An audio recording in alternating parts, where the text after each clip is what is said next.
去油麻地果欄嗰陣，有冇留意到佢？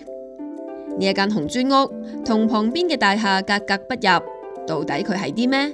點解會保留喺呢一度？油麻地紅磚屋嘅身世要由130年前講起。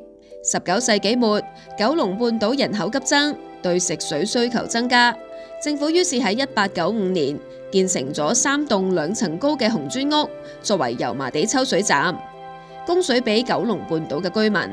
不過3年之後，即係1898年，隨住新界落入殖民管治，有更加多嘅土地可以興建水塘，油麻地抽水站嘅作用減退，最終喺1911年停止運作。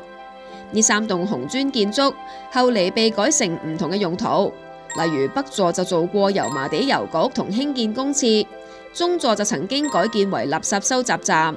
但呢2棟建築都逃唔過拆卸嘅命運，只係得依家嘅紅磚屋獲得保留。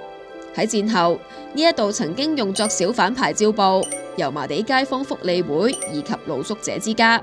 2000年，呢一棟香港現存最古老嘅抽水站遺跡被評為1級歷史建築。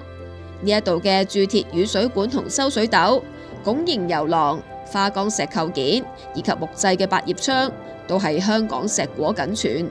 後嚟政府將油麻地戲院同紅磚屋活化，改建為專為戲曲演出而設嘅相關活動場地，喺2012年啟用。